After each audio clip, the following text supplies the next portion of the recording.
गोठालुमै हो भन्छ कालो चस्मा भिर छ घुम्छ कालो कोटमा हो घुम्छ कालो कोटमा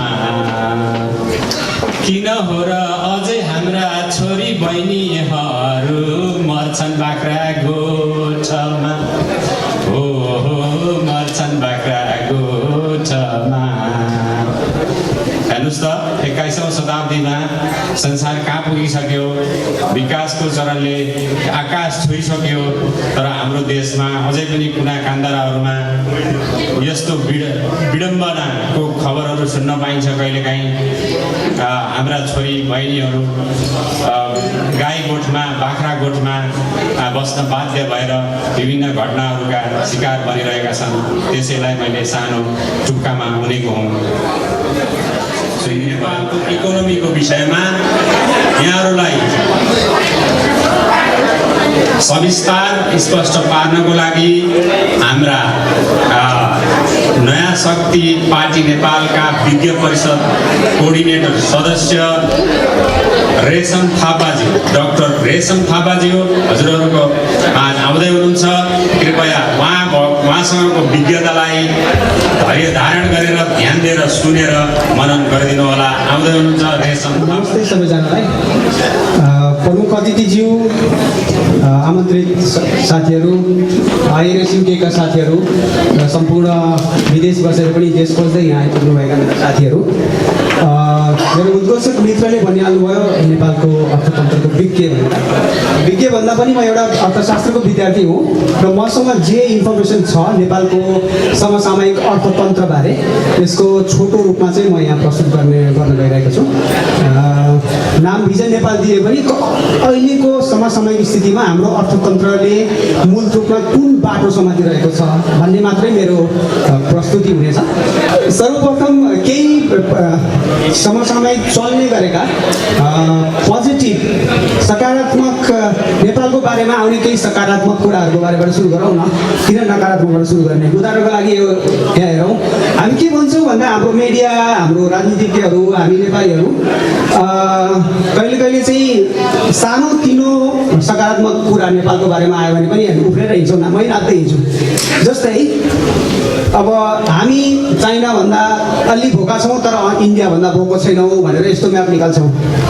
इन्डियामा चाहिँ धेरै मान्छे भोको छ अरे हामीभन्दा, चाइनामा चाहिँ हामीभन्दा कम भोको छ अरे, अनि हामी इन्डियाभन्दा बेटर छौँ भनेर नाच्दै हिँड्छौँ। यस्तो एउटा प्रतिनिधि उदाहरण मात्रै हो यो। यसमा चाहिँ यस्तैहरू हामी के भन्छौँ भन्दा कहिले चाहिँ हाम्रो नेपालमा चाहिँ योभन्दा बढी छ, ऊभन्दा बढी छ भनेर चाहिँ हामी एक आपसमा तुलना गर्दै हिँड्छौँ। र मेरो व्यक्तिगत हिसाबले चाहिँ त्यो तुलना गर्ने चाहिँ एउटा कोसँग तुलना गर्ने, के पारामिटर तुलना गर्ने, कति लामो समयको लागि तुलना गर्ने भन्ने कुरा एकदम गम्भीर विषय हो। अर्थतन्त्रमा पनि, समाजतन्त्रमा पनि, जेसुकै तन्त्रमा यो एकदम गम्भीर विषय हो। र हामी यस्तो कुराहरूलाई हामी कम्पेयर गर्छौँ। यो नराम्रो चाहिँ होइन। यो कम्पेयर गर्ने बेला भनेको कहिले भन्दा चाहिँ हामी एउटा आर्थिक वृद्धि गरेर वितरण गर्ने बेला भएपछि यो यस्तो खालको पारामिटरहरू हामी कुन लेभलमा छौँ भनेर विश्व स्तरमा कम्पेयर गर्नु एकदम राम्रो हो। तर यस्ता खालका पारामिटरहरू कम्पेयर गर्नुभन्दा अगाडि हाम्रो खास वस्तु के, अर्थतन्त्रको आधारहरू यही नै आधार हो त। किन भन्दा दुईवटा कुरामा चाहिँ हामीले एकदम ध्यान दिनुपर्ने देखिन्छ। हामीसँग कमसेकम इन्फर्मेसन लिन सक्ने आधार छ। किन भन्दा कसरी हेरेको यो भोको भनेको के, यहाँ हङ्गर भनेको के भनेको अरूले नै बनाएको इन्डिकेटर, अरूले नै तुलना गरेको चिजबिज हामी आफूले गहन रूपमा अध्ययन नगरिकन चाहिँ नाच्दै हिँड्छौँ। हामी यो विषयमा अलिकति अगाडि जाने हो भने अब जाउँ नेपालको अर्थतन्त्रको आधारहरू कस्तो होला त।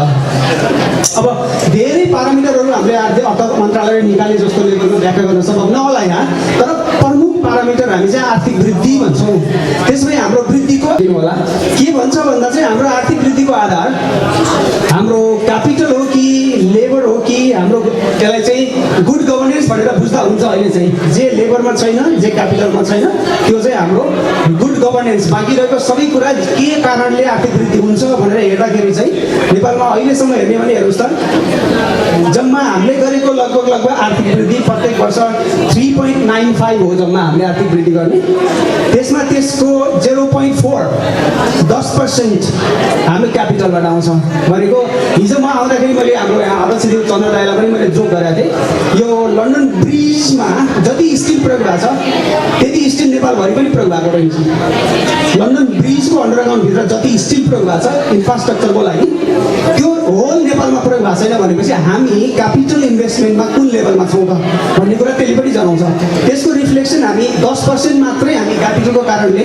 वृद्धि गरेको हो हामीले त्यो कारणले हामीसँग क्यापिटल छैन त्यही भएर वृद्धि नभएको हाम्रो भन्दा फरक पर्दैन त्यसपछि जे हो लेबर हो हाम्रो आधार आर्थिक वृद्धिको आधार जे हो लेबर हो अहिलेसम्म चाहिँ 78% हामी लेबरको कारणले गरेको हो र अब बाँकी रह्यो गुड गभर्नेन्स हामीले सबै कुरा इन्ट्याक्ट राखेको कारणले लेबर क्यापिटललाई म्यानेज गर्ने हिसाबले हाम्रो म्यानेजरल स्किल राम्रो भएको हिसाबले हामीले जम्मा 12% मात्रै आर्थिक वृद्धि गरेको अहिलेसम्म भने यसले नै के प्रश्न देखाउँछ भन्दा चाहिँ हामी कहाँ चुकेको हो भन्दा चाहिँ हामी यो क्यापिटल फर्मेसनमा चुकेको र हामी चाहिँ चुकेको हामीले चाहिँ गुड गभर्नेन्समा चुकेको भन्ने कुरा चाहिँ आर्थिक वृद्धिको आधारहरू हेर्दा नै देखियो अहिलेसम्मको इतिहासमा 75 देखि यता म जन्मिनुभन्दा अगाडिको हेऱ्यो भने पनि त्यही हो 90 देखि बदल आएपछिको हेऱ्यो भने पनि त्यही हो त्यो कारणले हाम्रो प्रमुख आधार भनेको के देखिन्छ भन्दा चाहिँ हामी क्यापिटल डेफिसिएन्सी हो त्यसो भएदेखि एक स्टेप बढी जाउँ हाम्रो अर्थतन्त्रमा हाम्रो नेपाली अर्थतन्त्रले हामीले चाहिँ 57 तरिकाको एनालाइसिस गर्ने चलन छ अर्थ मन्त्रालयले त्यसमा चाहिँ के हो त वृद्धिको आधार भन्दा चाहिँ यो सबै सम्भव छैन यसमा चाहिँ वृद्धिको आधार कुन चाहिँ क्षेत्रमा गरेको लगानीले फरवार्ड लिङ्केज भनेको अग्रगमन अगाडिपट्टि आर्थिक वृद्धि गराउँछ र कहाँ गरेको लगानीले पछाडिपट्टि आर्थिक वृद्धि गराउँछ जस्तै तपाईँले धानमा लगानी गर्नुभयो भने त्यसले चाहिँ फर्टिलाइजरमा पनि लगानी बढाउँछ भने तपाईँले होटलमा लगानी गर्नुभयो भने केकमा पनि जान्छ ट्रान्सपोर्टेसनमा पनि जान्छ यसले अगाडि र पछाडिको हेर्ने हो भने हाम्रो अर्थतन्त्रमा 57 तरिकाले हेर्ने चलन छ अर्थ मन्त्रालयमा हाम्रो यो आइएमएफले दिएको गाइडलाइन हो त्यसरी हेर्ने भने अलि अप्ठ्यारो छ यसमा हाम्रो 57वटा मध्ये सबभन्दा लगानी गऱ्यो भने लगानी गर्नुपर्ने चिज चाहिँ यतातिर छ हामीले लगानी त्यहाँ पढ्न सकिँदैन होला म पढेर सुनाउँछु 2-4वटा त्यसमा चाहिँ यहाँ फेब्रिकेटेड मेटल भनेको अब स्टिलको कुराहरू आयो जो जहाँनिर हामीले लगानी गर्नुपर्ने हो यो जहाँनिर नगर्नुपर्ने हो भनेपछि कहाँनिर एकदम हाम्रो कन्ट्रोभर्सी देखियो भन्दा जहाँ फाइदा छ त्यहाँ को जान्छ प्राइभेट सेक्टर जान्छ होइन जहाँ फाइदा छैन र त्यो अति आवश्यक छ त्यहाँ कसले गर्नुपर्ने स्टेटले गर्नुपर्ने र हाम्रो कन्ट्रोभर्सी के देखियो डिस्पाइट जोसुकै पोलिटिकल पार्टी आएको होस् यो ठाउँमा चाहिँ सरकारले लगानी गर्ने रे यो ठाउँमा प्राइभेट सेक्टरले लगानी गरेको छ अहिलेसम्म भनेको यसले कहिले पुऱ्याउला त हामीलाई वृद्धिमा जहाँ प्राइभेट सेक्टरले काम गर्नुपर्ने हो त्यहाँ सरकारले काम गर्ने बोर्डिङ स्कुल खोल्दै हिँड्ने सरकारले नै बोर्डिङ स्कुल खोलेको छ नि यहाँ अब जहाँ चाहिँ प्राइभेट सेक्टरले गर्नुपर्ने हो त्यहाँ चाहिँ सरकार जाने जहाँ सरकारले गर्नुपर्ने हो त्यहाँ प्राइभेट सेक्टर जाने भनेपछि यो आधारलाई मान्ने हो भनेर हाम्रो त्यो आर्थिक वृद्धिको आधार मान्ने हो भने हाम्रो ग्रोथ इज इम्पोसिबल एभरेज भन्दा माथि जाँदैन नि यसरी त कट एन्ड पेस्ट गऱ्यो भने पनि एभरेज भन्दा माथि जानै सकिँदैन यस्तो गऱ्यो भने त्यो भएर यो अलिकति गफ दिएको हुन्छ त्यसरी मिलाएन भने कसरी मिलाउने त अब भन्दाखेरि चाहिँ अब अलिकति धेरै टाढा नजाउँ अलिक हामीले के गर्यौँ त्यसको लागि आर्थिक वृद्धिको लागि हामीले के गऱ्यौँ त्यसदेखि भनेको त आर्थिक आधार भनेको पोलिसी मेकिङ नै हो हामीले के गरिरहेछौँ भन्दा चाहिँ अलिकति हल्ला नगर्दैन न साथीहरू है प्लिज यस्तो पनि हुँदो रहेछ टिचर हो अलिकति हल्ला नगर भन्ने बानी नै छ फेरि कृपया अलिकति साउन्ड कम गरिदिनु होला मेरो माइकले पनि होल्डिङ गरिरहेको छ नि धेरै तपाईँको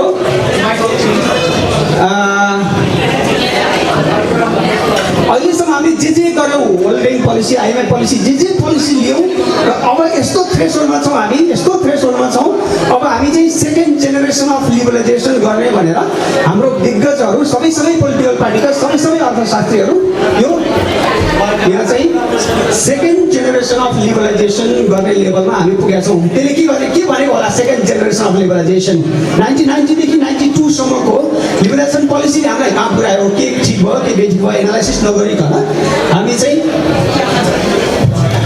हेलो थ्याङ्क यू हामी फेरि अर्को सेकेन्ड जेनेरेसन अफ लिबरलाइजेसन भनेर गइरहेका छौँ हामी के गर्न खोजिरहेको छौँ भन्दा चाहिँ अब क्यापिटल अकाउन्ट पनि खोल्ने भनेको जुनसुकै विदेशीले नेपालमा सम्पत्ति किन्न पाउने र नेपालीले पनि सम्पत्ति बाहिर लान पनि पाउने इन्डिपेन्डेन्ट लाइक क्यापिटल अकाउन्ट कन्भर्टेबिलिटी भनिन्छ त्यसलाई हामीले के भनिरहेछौँ भन्दा सेकेन्ड जेनेरेसन अफ लिबरलाइजेसन भनिरहेछौँ त्यसले के गर्ला त्यसले हाम्रो स्ट्रक्चर नमिलेको स्ट्रक्चरलाई यसले ठिक गर्ला कि बेठिक गर्ला भनेर हेर्दाखेरि मैले त्यही मात्रै इभ्यालुएसन गर्न खोजेको। अहिलेको सरकारहरू किन भन्दा सरकार चेन्ज भइरहेको भएर अहिलेको मात्रै होइन, लेटेस्ट 2-4वटा सरकारहरूले गरेको पोलिसीहरूले कहाँ पुर्याउला नेपाललाई भनेर मैले 2-4वटा स्लाइड बनाएको छु। त्यसले कहाँ पुर्याउला भन्दा अहिलेसम्मको स्थिति हेर्ने हो भने आफै हेर्नुहोस्, हिसाब किताब नम्बर आफै हेर्नुहोस्, कुन चाहिँ सरकार होला मैले भनिरहेको सरकार हो भनेर। के भयो त भन्दा यहाँ हेर्नुहोस् त, अब यो एक्सपोर्ट चाहिँ घट्यो, यो पहेँलो लाइन चाहिँ घट्यो, यो चाहिँ बढ्यो। सबैले बुझाएको छ हामी इम्पोर्ट चाहिँ गरिरहने, एक्सपोर्ट चाहिँ नबढाउने। अनि यो स्थितिमा अहिलेसम्म पनि यस्तै हुने, अहिलेको लेटेस्ट ट्रेन्डमा त अझै घट्ने रे। त्यस्तो बेलामा अर्को प्याराडाइम सिफ्ट के भयो त भन्दा त्यो बिचको अप डाउन भएको 1990 हो। नयाँ बौद्धल आउँदाखेरि चाहिँ अझै पुरानो बौद्धल भन्ने कि नयाँ बौद्धल भन्ने, त्यो आउँदाखेरि चाहिँ लिन खोजेको ट्रेन्ड 1990 देखि 92, 93 सम्म चाहिँ हामीले धेरै लोन चाहिँ कहाँ दिन खोजेको भन्दा एग्रिकल्चरलाई दिन खोजेको। हेर्नुहोस् त, एग्रिकल्चरलाई लोन दिन खोजेको।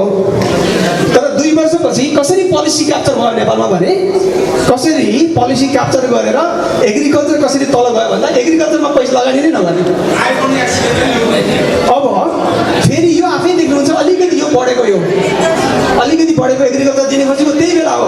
गौरवबाट अर्थमन्त्री भएको अलिकति बढाउनु खोजेको त्यो बेला, फेरि अर्को समय फेरि झरिआयो। भनेपछि एग्रिकल्चरमा लगानी पनि नगर्ने, पोलिसी चाहिँ क्यापिटलिस्टको पोलिसी लिने। त्यसो गर्ने हो भने के हुन्छ त? त्यसो गर्ने हो भने जस्तो कस्तै रहन्छ। सबभन्दा बढी लोन कहाँबाट लिन्छ नेपालीले? साथीभाइबाट, इष्टमित्रबाट। भनेपछि कहिले विकास होला त त्यसरी? सबभन्दा बढी लोन कहाँबाट लिन्छ हेर्नुहोस् त, यहाँ देशभरिको हिसाब किताब गर्दा सबभन्दा बढी क्रेडिट साथीबाट लिने, इष्टमित्रबाट पैँचो लिने, अनि क्यापिटलिस्ट पोलिसी एडप्ट गर्ने। कन्ट्रोभर्सी हेर्नुहोस् त। त्यो कारणले हामीलाई केही हुन्छ भन्दा अहिलेसम्म हुँदा ग्रोथ हुँदैन, डिस्ट्रिब्युसन राम्रो हुँदैन। त्यसो भए अहिले जस्तो छ त्यही पोलिसी एडप्ट गर्ने हो भने हाम्रो सरकारले जे गरेको छ त्यही गर्ने हो भने के हुन्छ भन्दा सामान्य रूपमा हेर्दा अर्थतन्त्र यस्तो हुन्छ। सबै अर्थतन्त्रलाई सँगै राख्दा अर्थतन्त्र यस्तो हुन्छ। हामी कहाँ छौँ होला? हामी यहाँ बसेको हामीले पठाएको पैसा कहाँ छ होला त रेमिटेन्स? यहाँ हेर्नुहोस् त, यो रेस्ट अफ द वर्ल्ड हामीले लगाएको पैसा, यो हाम्रो पैसा हो। यो पैसा कहाँ जान्छ भन्दा यसरी क्यापिटलमा जान्छ। कहाँ? यो अकाउन्ट, यो हाम्रो पैसा हो, रेमिटेन्स हो। भनेपछि सबभन्दा एग्रिगेट बनाएर अर्थतन्त्र यसरी हेर्न सकिन्छ। त्यसलाई इन्फ्लेट ठुलो पारेर हेर्न सकिन्छ।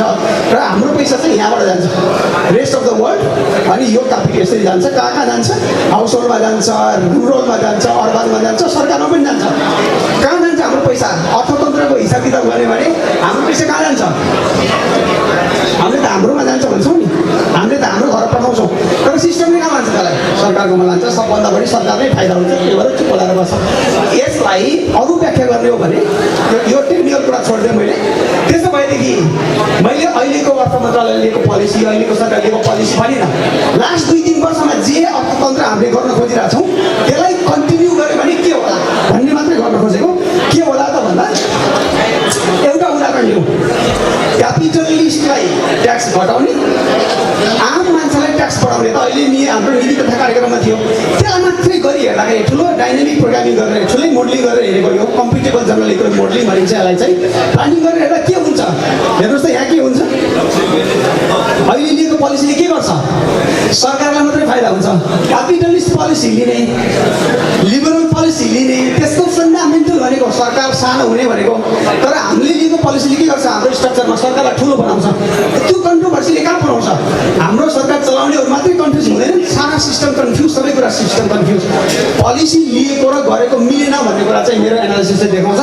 त्यसपछि अर्को क्यापिटल ट्याक्सेसन घटायो होइन अहिलेको सरकारले। क्यापिटल ट्याक्स घटायो भने फाइदा कसलाई हुन्छ? सरकारलाई मात्रै फाइदा हुन्छ, व्यक्तिलाई फाइदा हुँदैन। अर्को के फाइदा हुन्छ? कता जान्छ त्यो?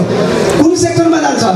सर्भिस सेक्टरमा मात्रै जान्छ। इन्डस्ट्रीमा पनि हुँदैन, यसले प्राइभेट सेक्टर भनेको एग्रिकल्चरमा पनि फाइदा गर्दैन। त्यसो भए अरू के भइरहेछ त? ओभरअल हेर्नुहोस् त के भएको छ। त्यसो भएदेखि हाम्रो नेपालको overall economic freedom, liberal policy लिने, तर हाम्रो फ्रिडम इन्डिकेटर हेर्नुहोस् त के भन्छ यो लाइनले भन्दा कम्प्रोमाइज भन्छ। ठिक हुँदै गइरहेको थियो, फेरि हामी कम्प्रोमाइज गऱ्यौँ भन्छ। भन्न खोजेको कुरा हाम्रो इकोनोमिक फ्रिडम जुन 12-13वटा इन्डिकेटर हुन्छ त्यहाँ कम्प्रोमाइज भयो। त्यसको मतलब अरू के हुन्छ त? त्यस भएदेखि अरू ठुलो बनाएर हेर्दाखेरि के हुन्छ? ग्रोथ हुन्छ, सबैजना धनी हुन्छ। तर सबभन्दा धनी को हुन्छ त भनेको? वृद्धि त अलिअलि नापिन्छ भने असमानता नापिन्छ, गिनी कोएफिसिएन्ट भनेर नापिन्छ। असमानता धनी र गरिब बिचको असमानताको इन्डिकेटर गिनी कोएफिसिएन्ट के हुन्छ त? In the course of time बढ्दै बढ्दै बढ्दै बढ्दै जान्छ, घट्ने नामो निशान लिँदैन। यो अहिले चाहिँ हामी 44%मा छौँ, गिनी कोएफिसिएन्ट 100सम्म पुग्न सक्छ। यही तरिका हो भने छिट्टै 60 काट्छ भने असमानता बढाउँदै जाने, ग्रोथ पनि पोटेन्सियल एक्सप्लोइट नगर्ने।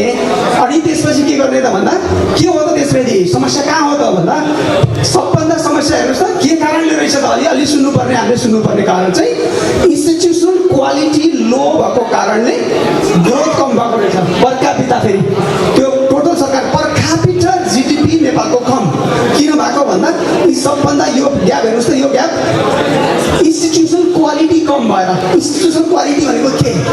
गभर्नेन्स भित्रको र अरू गभर्नेन्सको 12वटा पारामिटर बनाएको हुन्छ वर्ल्ड ब्याङ्कले। त्यो 12वटा पारामिटरलाई सँगै राखेर इन्डिकेटर बनाउँदाखेरि चाहिँ हाम्रो लागि इन्स्टिट्युसनल क्वालिटी भनिन्छ त्यसलाई। त्यहाँ अदालत पनि पर्छ भने हाम्रो इन्स्टिट्युसनल क्वालिटी घट्ने, ग्लोबलाइजेसन कम्प्रोमाइज हुने, अनि पोलिसी जस्ताको जस्तै लियो भने असमानता बढ्दै बढ्दै जाने, वृद्धि चाहिँ कामचला हुने। त्यस्तै गर्न खोजेको हो भनेदेखि के भयो त्यसो भएदेखि ग्लोबलाइजेसन, यसको पनि 12वटा इन्डिकेटर हुन्छ। त्यो ग्लोबलाइजेसन पनि अलिकति कम्प्रोमाइज हुने, मान्छेदेखि मान्छे कनेक्ट गर्ने, cultural connection, financial connection, economic connection, trade, finance हुँदै हुँदै युएनमा प्रतिनिधि पठाउनेसम्म गरेर इन्डिकेटर बनाएको हुन्छ। त्यो पनि हाम्रो के हुन्छ त भन्दा कम्प्रोमाइज हुन्छ। यसको मतलब कहाँ पुऱ्याउँछ त यसले हामीलाई? यसले कहाँ पुऱ्याउँछ भन्दा अहिलेसम्म हेर्दाखेरि चाहिँ हाम्रो अनि स्ट्रक्चर, ओभरअल स्ट्रक्चर जस्ताको तस्तै रहने, फेरि पनि लेबरमै डिपेन्डेन्ट हुने, फेरि पनि क्यापिटल कमजोर नै हुने र गुड गभर्नेन्स फेरि पनि नहुने। भनेको ग्रोथलाई मान्ने हो भने, आधार मान्ने हो भने ग्रोथ पनि ठिकैको हुन्छ तर असमानता बढ्छ। के गर्न सकिएला त भने यसको धेरैवटा सोल्युसन हुनसक्छ साथीहरू। कुनै एउटा सोल्युसन के हुनसक्छ भन्दा कि त इन्स्टिट्युसनल क्वालिटी बढ्नु पऱ्यो, कि भने क्यापिटल बढ्न पऱ्यो, सकिन्छ भने दुईटै बढ्न पऱ्यो। त्यसको लागि चाहिँ के आधारहरू हुनसक्छन्? हामीले भन्ने गरेको यहाँ चन्द्रदाई लगायत हामीले भन्ने गरेको चाहिँ यो अब समानुपातिक मान्छेमा आधारित ह्युमन बेस्ड डेभलपमेन्ट हुनुपर्छ भनेर हामीले केही 5 तत्त्व सिद्धान्त भन्ने गर्छौँ। हामीले चाहिँ त्यसलाई चाहिँ साथीहरूले कहीँ रिभ्यू गरिदिनु होला, मलाई दिएको टाइम सिद्धिन लागेको छ। त्यो कारणले मेन कुरा के देखियो त भन्दा चाहिँ क्यापिटल र गभर्नेन्सको थ्रु प्रोडक्टिभिटी गेन गर्नेतिर यदि जाँदैन भने आले काले भाले लाले जो आयो भने पनि यो गफै गफ हुनसक्छ। र अझै पनि हामीसँग इन्फर्मेसन छ, करेक्सन गर्न सकिन्छ। हामी बाहिर विदेशमा बसेका छौँ, हामीसँग इन्फर्मेसन नलेज छ। कहीँ न कहीँ सूचनाको हिसाबले अथवा सूचना दिने हिसाबले हामीले कन्ट्रिब्युट गर्न सक्छौँ। रेमिटेन्सको हिसाबले, हामीले इन्डिभिजुअल फाइनेन्स गर्ने हिसाबले कहीँ न कहीँ लोकल लेभलमा केही न केही होला। तर हामीले हाम्रो मात्रै इफोर्टले, त्यो मात्रै इफोर्टले हाम्रो वृद्धि र विकास भन्ने कुरा सम्भव कुरा होइन, त्यो साइज पुग्दैन। त्यो कारणले हामीले गर्नुपर्ने भनेको क्यापिटल, नेसनल लेभलको क्यापिटल फर्मेसनमा कसरी वृद्धि गर्न सकिन्छ र त्यसपछि गभर्नेन्स नै मेजर कुरा देखियो, इन्स्टिट्युसनल क्वालिटी नै मेजर कुरा देखियो। त्यसलाई केही अलिकति पाथमा भन्ने हो भनेदेखि चाहिँ ग्रोथ ठिक छ, quality growth, human based development हुनु, त्यसमा चाहिँ मान्छेमा आधारित हुनु पर्यो विकास चाहिँ। त्यसमा चाहिँ ग्लोबलाइजेसन ठिक छैन, मैले भनिरहेको छैन। ग्लोबलाइजेसन हुनु पर्यो तर मेन्टेन्ड हुनु पर्यो, होम ग्राउन्ड हुनु पर्यो। अनि लिबरल पनि हुन सकिन्छ। क्यापिटल छोडिदिउँ, ब्याङ्कलाई फ्री छोडिदिउँ, बोर्डिङ स्कुललाई फ्री छोडिदिउँ, हेल्थ कोर्सलाई फ्री छोडिदिउँ, ठिक छ। तर त्यो के हुनु पर्यो? त्यो पोलिसीले चाहिँ होम ग्राउन्ड, मैले भन्न खोजिरहेको छु, होम ग्राउन्ड पोलिसीले के बढाउनु पर्यो भन्दा क्यापिटल बढाउनु पर्यो। क्यापिटल बढाएपछि अटोमेटिकली नेपालको क्यापिटल आउटपुट रेसियो 7 छ, 7 भन्दा बढी छ। 7 पाउन्ड उठ्नुपर्छ एक पाउन्ड फल होला नेपालमा, जबकि इङ्ल्यान्डमा 4.5 छ। इङ्ल्यान्डभन्दा लगभग डबल महँगो विकास छ हाम्रोमा।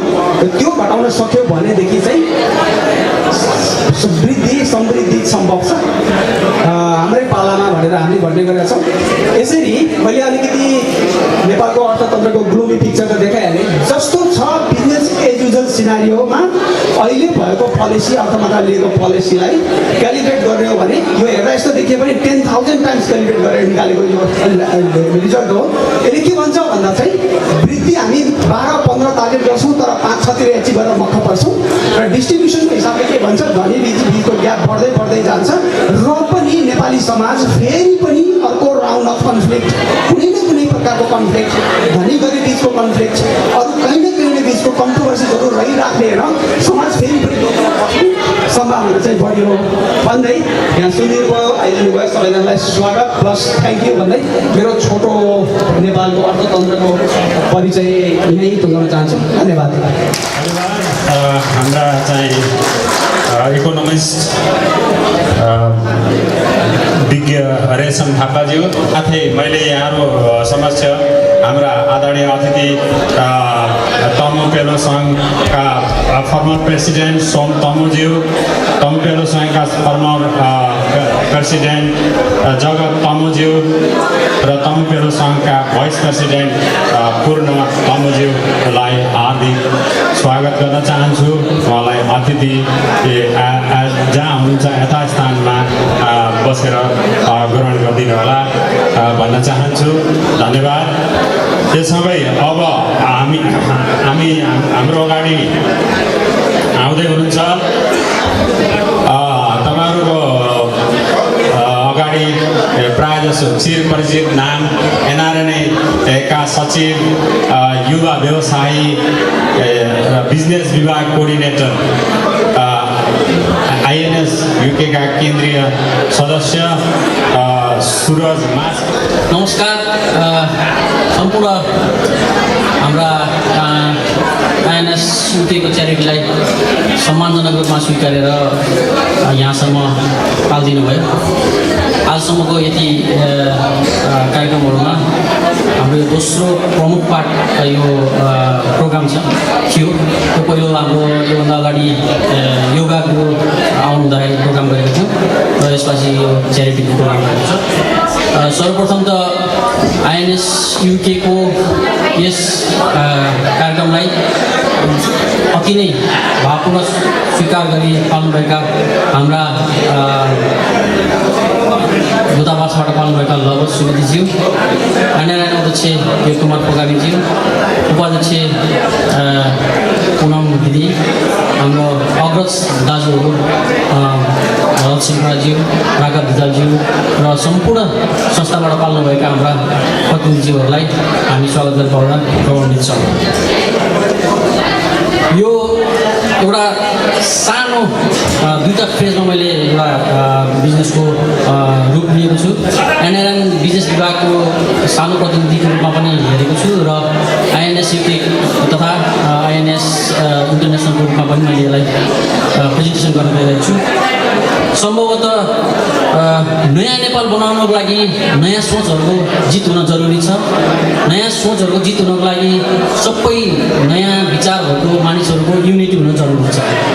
युद्धमा प्रत्येक कलाहरू युज भए जस्तै प्रत्येक क्षेत्रबाट नेपालको प्रगतिको लागि योगदान गर्ने हामी सबैको सङ्कल्प हुन जरुरी छ। प्रत्येक सेक्टरबाट एउटा बुदामा हामीले जित्दै गयौँ भने सायद भविष्यमा नयाँ नेपाल बन्नेछ, त्यसको हामीले अनुभव गर्न पाउनेछौँ। यसको सुरुवात सायद भएको छ, नयाँ शक्ति नेपाल स्थापना भएको छ र आइएनएस युके गठन यो युकेमा पनि भएको छ। यो सायद 1 वर्षको हाराहारीमा सायद 2-4 प्रोग्रामबाट केही एउटा म्यासेज गएको पनि छ। यो पहिलो अनुभूति हो र दोस्रो बिजनेसको स्वरूपमा चाहिँ भन्नुपर्दाखेरि नेपालमा थुप्रै अपर्च्युनिटीहरू भइरहेको छ। हाम्रो एनआरएनबाट पनि केन्द्रीय प्रोजेक्टहरू एनआरएनको इन्भेस्टमेन्टको लागि चाहिँ प्रोग्रामहरू थुप्रै गइरहेको छ नेपालमा र हाइड्रो पावर, इलेक्ट्रिसिटी, सोलर र थुप्रै नयाँ योजनाहरूमा लगानीहरू बढिरहेको छ।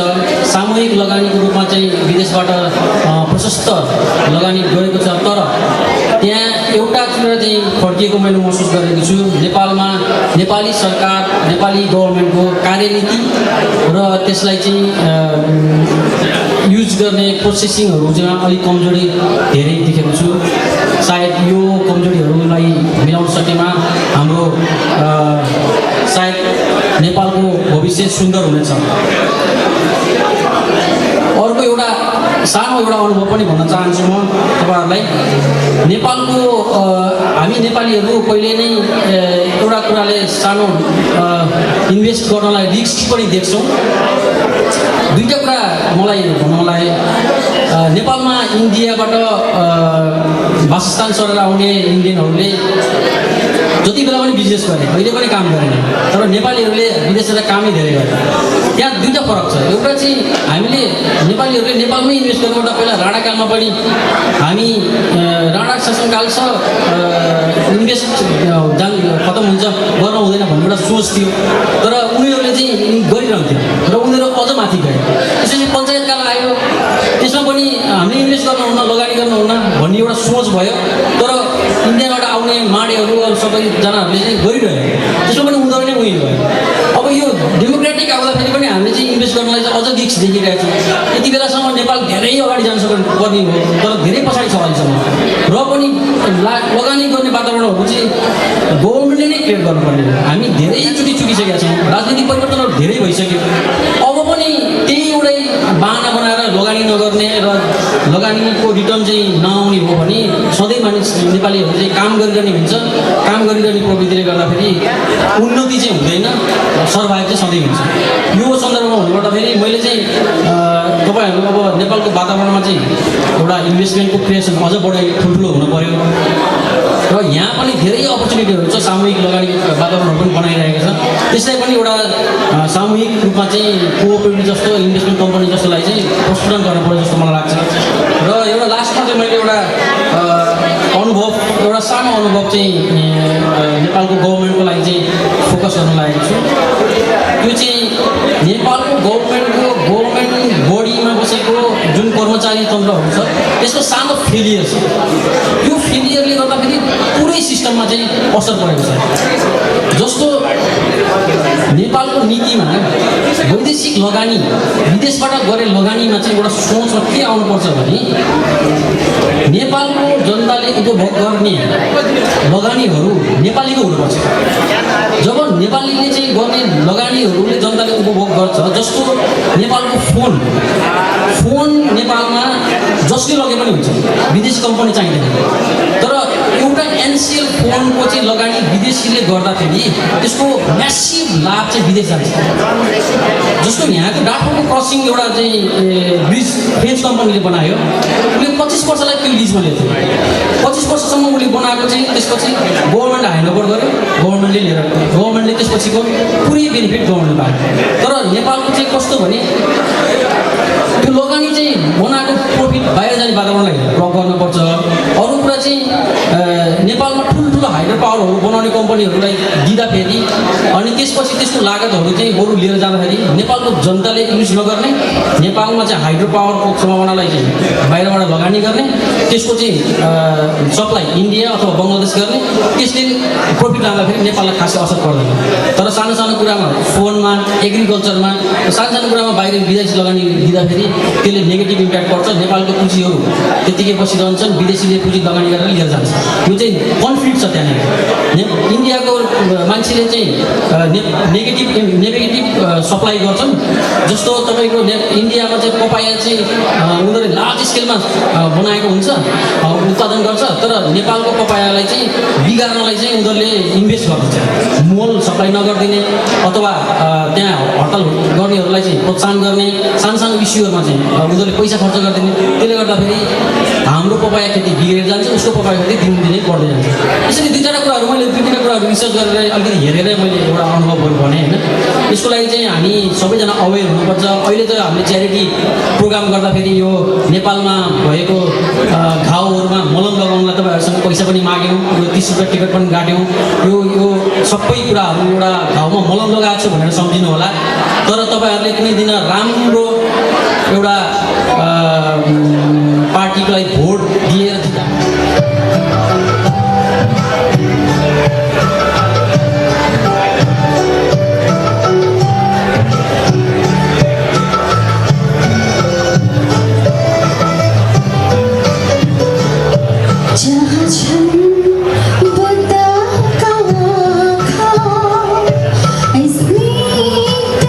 शांत सुंदर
श्रृङ्खलालाई अगाडि बढाउन गइरहेको छु।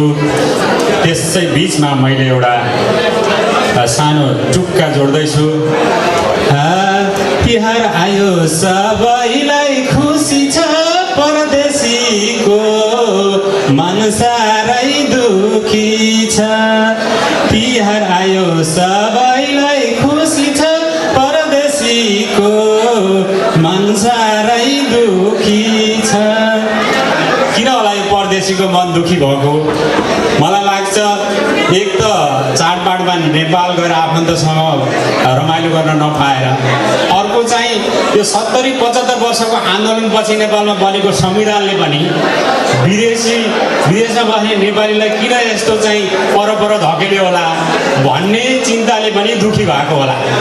त्यो के छ त्यसको चाहिँ बेली विस्तार, हाम्रो चाहिँ विदेशमा बस्ने नेपालीको राइट के हो, हुनुपर्ने के हो, त्यसको सब बेली विस्तार लिएर हाम्रो अगाडि आउँदै हुनुहुन्छ ब्रिटेन नेपाल एसोसिएसनका स्पोक्स पर्सन, लयर एसोसिएसनका स्पोक्स पर्सन गोविन्द बेलवासेज्यू।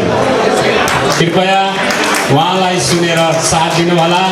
एकदम महत्त्वपूर्ण विषयमा उहाँ प्रस्तुत हुन गइराख्नु भएको छ। आउँदै हुनुहुन्छ यस कार्यक्रमका सभापति महोदय, प्रमुख अतिथि तथा सम्पूर्ण जनसमुदायमा नमन गर्दछु र अभिवादन गर्दछु।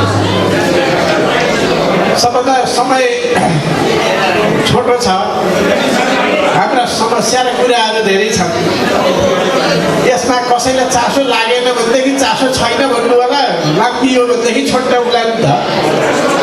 तर विषय बेलायतमा आइसकेपछि रातो पासपोर्ट र हरियो पासपोर्टको यो नागरिकताभन्दा कता कता अलमल होला। हरियो पासपोर्ट र रातो पासपोर्ट बोक्दै हिँड्दै छाप लाउँदै गरेको विषय, यो चाहिँ चासोको विषय होला भनेर मैले नागरिकताभन्दा पहिले पासपोर्टको कुरा गरेँ। यहाँ थुप्रै हुनुहुन्छ होला रातो पासपोर्ट हुने, थुप्रै हुनुहुन्छ होला डरले रातो नलिई हरियोमै बोक्दै हिँड्ने पनि हुनुहुन्छ होला। तर यो हरियो बोकिराख्दा के हुन्छ अथवा विदेशको नागरिकता लिएपछि के हुन्छ, आजको विषय यही हो मलाई तोकिएको। यहाँले अनुमति दिनुहुन्छ भनेदेखि यस विषयमा अलिकति बोल्नेको मौका म छोड्छु है। हामी एनआरएन गैर आवासीय नेपाली भन्ने पहिले लाउने भनियो। यो चाहिँ करिब 2064 साल, करिब 2064 सालमा ऐन बन्यो।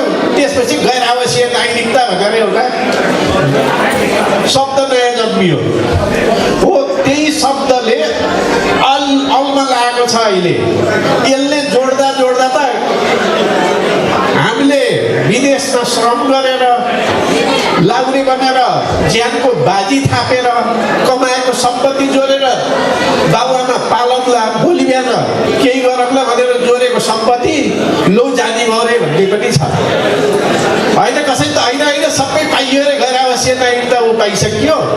कहाँ हुन्छ यो कम्पोजिट कुरा हो, सबै गैर आवासीयले सबै पाइहाल्छ, केही गर्नु पर्दैन भन्ने पनि छ। यस्ता दुईटै कुरा मैले सुन्दै गरेँ हुनाले मैले यसमा बुझेको कुरा के हो त, यो कानुनको कुरो पर्यो। कानुन फेरि नौसिकी हुन्छ कानुनका। उसले उल्टा अर्थ लगाउन सक्छ, उसले उल्टा अर्थ लगाउन सक्छ। अझै कतिपय साथीहरूले सम्पत्ति त संविधानले मौलिक अधिकार सम्पत्तिमा राखेको छ, त्यसो भएर कहाँ छुन पाउँछ पनि भन्नुहुन्छ। त्यस विषयमा पनि मौका मिल्यो भने चर्चा गरौँला। तर सबभन्दा पहिले एनआरएनको के लाग्ने एनआरएन हो कि होइन धेरैले सोध्ने गर्नुभएको छ। यहाँ पनि धेरैले जान्नुभयो होला जग्गा है। तर मैले जानेको कुरो एनआरएन भनेको लाउने पनि हुनसक्छ, भनौँ न सेनामा काम गरेको लाउने पनि हुनसक्छ, सिभिलियन विदेश आएको मान्छे पनि हुनसक्छ। तर अहिले विद्यार्थी र हाम्रो प्रमुख अतिथि जस्तो कर्मचारीलाई हुन पाउनु हुँदैन भनेर रोक्या रहेछ है। उहाँहरू चाहिँ एनआरएन बन्छु भनेर पनि अब जागिर छोडेर पछिका कुरा त्यही पछि भयो, जागिर खाँदासम्म नपाउने कानुन बनेको छ। तर विदेशको नागरिकता लिएको एउटा गैर आवश्यक नागरिकता हुनसक्छ। त्यो नभएर विदेशको नागरिकता नलिएको नेपालकै नागरिकता पनि एनआरएन चाहिँ हुनसक्छ, गैर आवश्यक हुनसक्छ, गैर आवश्यक नागरिक हुनसक्छ। त्यसको लागि चाहिँ विद्यार्थी र दूतावासका कर्मचारीहरू जस्तै केही अपवाद छोडेर अरू चाहिँ जो 2 वर्ष विदेशमा बसेको छ ऊ चाहिँ गैर आवश्यक नागरिक हुन सक्छ। त्यसो भएर लाउने पनि जो 2 वर्ष विदेशमा बस्यो विदेशको नागरिकता लिएको भए पनि नलिएको भए पनि हुन पाउँछ।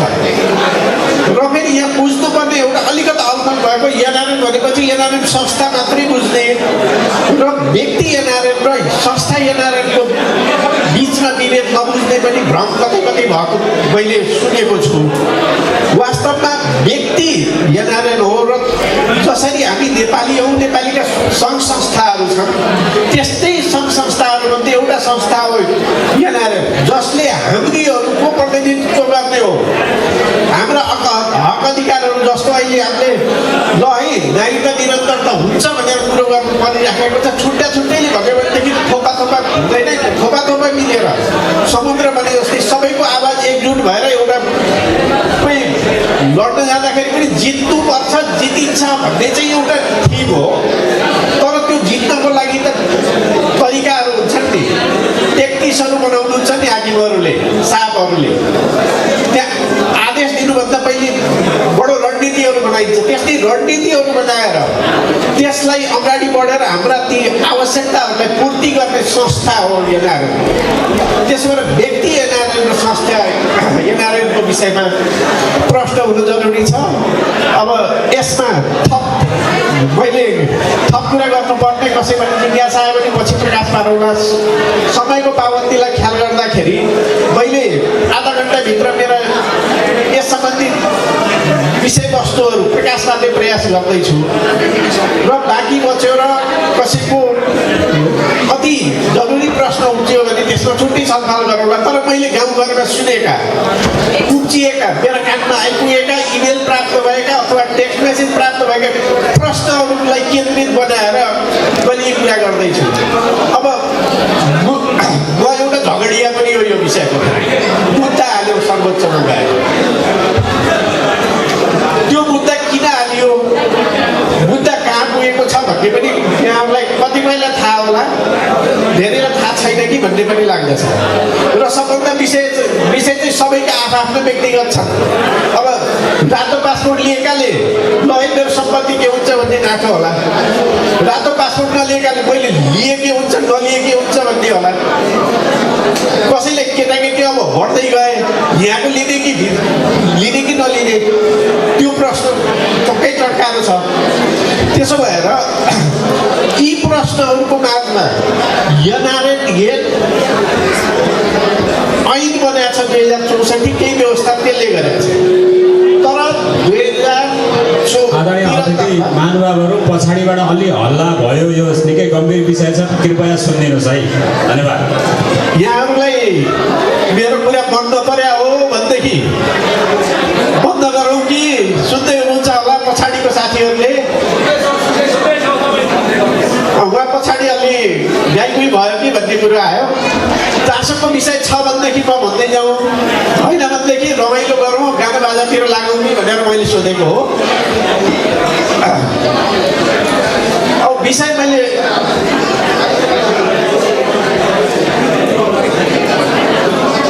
गैर आवश्यक नागरिकता, दोहोरो नागरिकता प्रश्न चिन्ह राखेँ मैले। दोहोरो नागरिकता भने क्या हो, यो नागरिकता निरन्तरता भने क्या हो, यो धेरैले बुझ्नु भएको छ होला। तर यसमा फरक छैन जस्तो पनि देखिन्छ। यसमा एउटा फरक छ, म त्यो कुरोलाई निवेदन गर्न चाहे पहिले। त्यो फरक के हो भने नागरिकता निरन्तरता भनेको चाहिँ हामी नेपालीको नागरिकता विदेशको नागरिकता लिएपछि खारेज हुने भन्ने जुन नागरिकता ऐनको दफा 10 छ, त्यो रोक त्यो बार हटायो भनेदेखि हामीले अर्को नागरिकता पनि राख्न पाउने, नेपालको राख्न पनि पाउने। तर त्यो दोहोरो नागरिकता किन होइन त, यो प्रकाश पार्यो भनेदेखि यसको विभेद फरक होला भनेर, छुट्टिएला भनेर। अब विदेशी व्यक्तिले पनि नेपालको अङ्गीकृत नागरिकता लिन सक्छ। जसरी हामीले नेपालीले बेलायतको नागरिकता लिन सक्छौँ भनेदेखि केही प्रावधानहरू त छन् नि विदेशीले पनि नेपालको लिने। उनलाई हाम्रो विभिन्न समाचारहरूमा मिडियाहरूमा देख्छौँ अप्ठ्यारो गरेर हाम्रा कतिपय सँगै काम गरेका एकदम हितैषी साथीहरूले पनि बडो मुस्किल परेको तथ्यहरू सामुन्ने छन्। तर सम्भावना छ नि, उहाँहरूले यदि नेपालको नागरिकता लिँदाखेरि विदेशको नागरिकता छोडेर नछोडिकन लिन पाउने भए त्यो दोहोरो हुन्थ्यो। तर उहाँहरूले लिँदाखेरि चाहिँ छोडेर लिनुपर्ने, हामीले चाहिँ विदेशको लिँदाखेरि नेपाली खारेज नहुने भयो भनेदेखि त्यो चाहिँ नागरिकता निरन्तरता हो। नागरिकता निरन्तरता र दोहोरो नागरिकता। अब हामीले यस विषयमा म धेरै खोज्दिन थालेको 2004देखि 2008सम्म हो मैले व्यक्तिगत अध्ययन गरेको। यस सम्बन्धमा धेरै खोज तलास गरेको। 2008 सालमा चाहिँ होइन, यो नागरिकता निरन्तरता नै आवश्यकता हो भनेर मैले आफ्नो मनबाट प्रश्न भएको। त्यतिखेर एउटा सानो पत्रिका चलाउँथ्यौँ हामी, हाम्रा पुराना साथीहरूलाई थाहा छ हो। त्यो पत्रिकाका मार्फतबाट हामीले धेरै कुराहरू भन्ने प्रयास गऱ्यौँ। कतिपय साथीहरूसँग पुर्यायौँ पनि जस्तो लाग्छ ती कुराहरू। अब समय आयो 2008 साल भनेपछि आज 10 वर्ष पुरा भइसकेको छ हो। त्यतिखेर एउटा नेपाली सन्देशको वार्षिक कार्यक्रममा एउटा कार्यपत्र पनि प्रस्तुत गरेको थिएँ मैले। बेला आयो अब नागरिकता निरन्तरताको कुरो गर्नुपर्छ भन्दाखेरि हामी कतिपयकै धेरै साथीहरूका त भर्खर रातो पासपोर्ट लिने बाटो खोल्दै थियो। किनभने 97 पछि आन्दोलन गर्दै आएर 6 पछि जब यहाँको बस्ने भिसा पाउने भयो त्यसपछिको प्रश्न थियो। तर 2008सम्म आइसक्दाखेरि त्यो आवश्यकता भइसकेको थियो। यो कुरोलाई उठाएर नागरिकता निरन्तरता आवश्यकता छ। किन नागरिकता निरन्तरता आवश्यकता छ त भन्दाखेरि यो नागरिकता ऐनको दफा 10 को कारणले हो। दफा 10 ले के भन्छ भनेदेखि तपाईँ विदेशमा गएर अब हाम्रो परिस्थिति फेरिएको छ।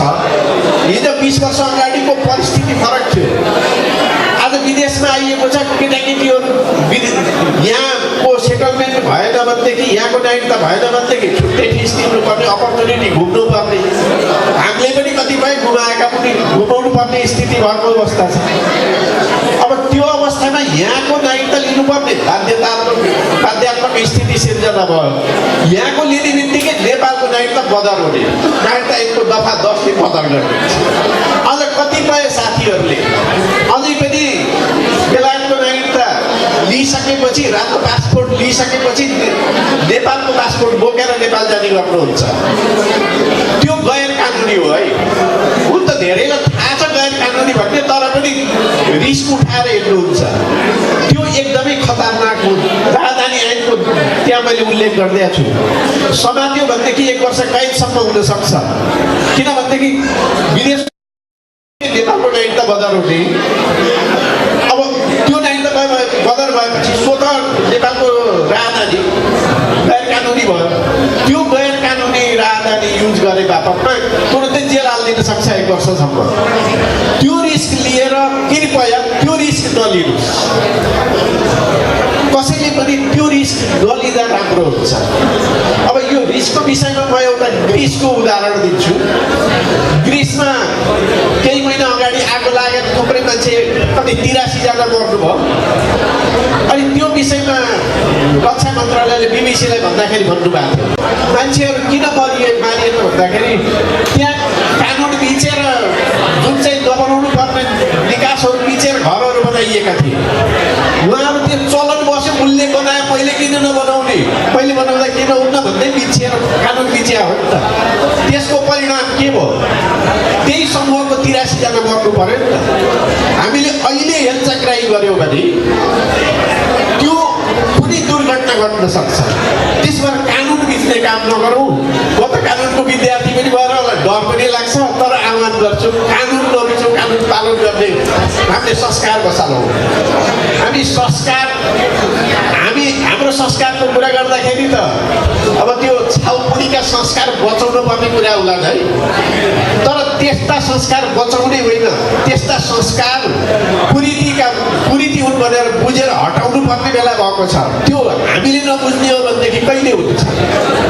आज पनि नबुझ्ने हो भनेदेखि कहिले बुझ्ने? त्यसकारण कानुनको विषयमा पनि त्यही हो।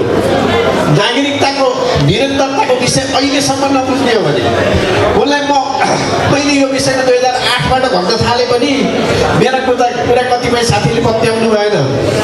कहाँ हुन्छ एनआरएन आछ, एनआरएन कार्ड भएपछि सबै पाइन्छ भन्नुभयो। के पाइयो? सांस्कृतिक, आर्थिक र सामाजिक अधिकार भनेको के पाइएको रहेछ भन्ने चाहिँ म एउटा उदाहरण दिन्छु। सुरेन्द्र श्रेष्ठ अधिवक्ता मेरो साथी, उहाँ चाहिँ अब सबै अधिकार पाइयो, धारा 14ले एनआरएन नागरिकता दिने भयो, सबै अधिकार पाइयो। अब कहाँ विदेशमा बसिराख्ने, नेपालमा जाने, वकालत गर्ने, बस्ने, पुरानो लाइसेन्स छँदैछ, रिन्यू गर्छु भनेर जानुभयो। रिन्यू गर्न जाँदाखेरि त यो कहाँ हुन्छ? अब तपाईँ विदेशको पासपोर्ट ल्याए मान्छे हुँदैन, यो रिन्यू हुँदैन भनेर खारेज गरिदिनु भयो। कानुन व्यवसाय परिषदले रिन्यू हुँदैन भनेर भनिदिनु भयो। मुखियाले भनेर हुँदैन, लेखा ल्याउनु सकेपछि लेखेरै दिनुभयो। अनि त्यसको विरुद्धमा सर्वोच्चमा गयो। त्यो पनि मुद्दा चलिरहेको छ। अब हामीले त्यो 99 दफा 10 जुन हामीलाई बाधा छ, खतरनाक छ भनिरहेका छौँ, त्यसलाई खारेज गर्न पनि हामीले मुद्दा गऱ्यौँ। त्यो मुद्दा पनि फैसला भएको छ, फैसला दिएको छैन। आज फैसला गरेको भनेको 4 महिना भयो, फैसला दिएको छैन। फैसला आएपछि त्यसको विषयमा प्रश्न पारौँला के पाए। अब यही फैसलाको विषयमा फैसला हुँदाखेरि निवेदन खारेज गरिएको छ। कतिपय साथीहरूलाई के पर्न सक्छ भनेदेखि निवेदन खारेज भयो, त्यो कुरो त हरायो सक्यो भन्ने लाग्न सक्छ। त्यसको लागि म एउटा अर्को उदाहरण दिन्छु। एउटा भोटिङ राइट, जस्तो विदेशमा काम गर्न गएका नेपालीहरूले नेपालमा भोट हाल्नु पाउनुपर्छ भनेर एकजनाले निवेदन हाल्नुभयो सर्वोच्च अदालतमा। त्यो पनि निवेदन खारेज भयो। निवेदन खारेज त भयो।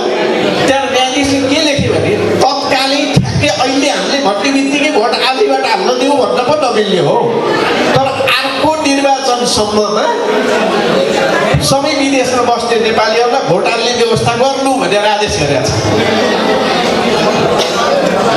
त्यो मैले यो भोटिङ राइटको यहाँ उदाहरण किन पेश गरेँ भनेदेखि हाम्रो फैसलामा पनि खारेज भनिए पनि के हो त भन्दाखेरि माघको 7 गतेसम्म नागरिकता ऐनको दफा 10 खारेज गर्ने, संशोधन गर्ने अधिकार संसदमा छ। त्यो संसदले गर्ने काम हामी अदालतले गरिहाल्न भएन। त्यसो भएर 8 गतेसम्म पर्खिनु, त्यसपछि स्वतः निष्क्रिय हुन्छ भन्ने अर्थमा फैसला हुने बित्तिकै त्यहाँ फैसला अब नपढिकन हाम्रो कानुनको मान्छे, वकालत पेसाको लाइसेन्स भएको मान्छे भएको हुनाले मैले प्रश्न ठ्याक्कै यही हो भनेर भनिदिइहाल्न नमिल्ने स्थिति हो, तर हारेको स्थिति छैन। माघ 8 गतेपछि म आफू निवेदकको हिसाबले चाहिँ म के निर्णयमा बसेको छु भने 8 माघपछि मैले विदेशको नागरिकता लिए पनि नेपालको नागरिकता मेरो खारेज हुँदैन, त्यसकारण त्यसपछि म विदेशको नागरिकता लिन्छु भनेर अठोट लिएर बसेको छु। त्यसो भएर एक किसिमले हामीले मुद्दा जितिएको छ। तर के त्यतिबाट अब हाम्रा समस्या सबै समाधान भयो त? प्रश्न यहाँनिर छ। सबभन्दा अब सम्पत्तिको लाल पट्टा र निलो पट्टा आदि इत्यादिको कुरोमा प्रकाश पार्ने प्रयास गर्छु। लाल पट्टा जग्गाधनी पूर्जा, माटो बोकेर त यहाँ लाइन्न। जग्गा पूर्जा कि त नेपालमा ताला लगाएर बाकसमा सुरक्षित राखिया हुन्छ कि यहाँ आफूसित सुरक्षित राखिया हुन्छ, कि बाबुबाजेहरूले कमाएको आफ्नो नाममा आएको हुन्छ कि किनिएको हुन्छ। विदेशमा आइयो, कहाँ राइफल बोकियो, कहाँ ज्यानको बाजी थापियो, कहीँ भाँडा माझियो, कहीँ के गरियो, कमाएर जोडेको सम्पत्ति अब विदेशमा बस्यो भन्दैमा नेपालले खोज्दिन हुन्छ त? हुँदैन। व्यवहार त त्यही हो, हामीले बुझेको पनि त्यही हो। तर कानुनले के गरिरहेको छ? खोजिदिइरहेको छ। अब गैर आवासीय नेपालीलाई बासको लागि चाहिँ किन्न पाउने भनेको छ केही जग्गा, तर कुनै पनि कानुनले तपाईँले विदेशको नागरिकता गरिसकेपछि तपाईँको नाममा भएको पहिले आफ्नो नाममा भएको जग्गालाई सुरक्षित छोडेका छैन। पहिले मुलुकेन पदरको महल भन्ने थियो। मुलुकेन सबैले जान्नुभयो होला, मुलुकेन सुन्नुभएकै छ, थाहा भएकै छ, भोगेकै हो।